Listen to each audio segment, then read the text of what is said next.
আমার ডান পাশে যে ভবনটা দেখতে পাচ্ছেন এটা হচ্ছে আজারবাইজান এম্বাসি, আর বাম পাশে যে এই ভবনটা দেখতে পাচ্ছেন এটা হচ্ছে উজবেকিস্তান এম্বাসি, আর সামনে যে এম্বাসিটা ওইটা হচ্ছে সুদান এম্বাসি। এই এরিয়াটা সম্পূর্ণই এম্বাসির মানে তে ভরা, মানে বিভিন্ন দেশের এম্বাসি এখানে। উজবেকিস্তান এম্বাসি যে এখানে মোটামুটি। যাই হোক, আজকে সারাদিন সকাল 11টায় আমার ছিল, অ্যাপয়েন্টমেন্ট ছিল। আমি ওইখান থেকে কি বলবো, সকালে 10টা বাজে এখানে চলে আসছি। 10টা বাজে আসার পর ওনাদের কনসুলার ছিল না, ওইখানে এমপ্লয়ার ছিল। উনি 2 ঘন্টা আমাকে বসায় রেখে তারপরে ফাইলগুলো রিসিভ করছে। রিসিভ করার পরবর্তীতে নেক্সট আবার আমাকে সব কিছু রাইখা আবার বলছে, মানে আমি মিস্টেক করে ফেলাইছি যে ব্যাংকে যে ভিসা পেমেন্ট দিতে হয় ওইটা দেই নাই। আবার ওইটা দিয়ে আইসা রিসিপ্ট জমা দিয়ে গেছি।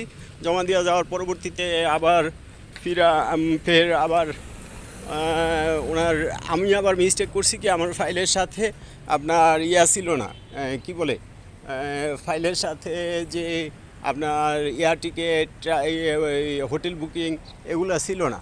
ওগুলো আবার ফের আমি মোবাইল আমার চার্জ ছিল না, বন্ধ হয়ে গেছে। আমি মোবাইল আবার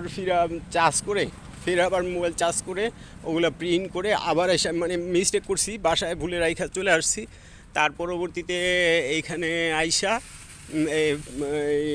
নতুন করে প্রিন্ট করে এখান থেকে এক দোকান অনেক দূর, ওইখানে যাওয়ার পর প্রিন্ট করে আমি এখন মানে ফোন দিয়েছিলাম এম্বাসিতে যে স্যার এটা কি আজারবাইজান এম্বাসি? বললো যে হ্যাঁ।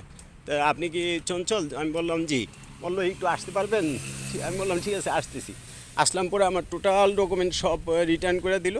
শুধু আমার hotel booking, air ticket, passport, ছবি আর আপনার কি বলে পেমেন্ট রিসিট এগুলো রাইখা আমাকে বললো ঠিক আছে তুমি চলে যাও, আমি দেখতেছি তোমাদের যদি ভিসা হয় বা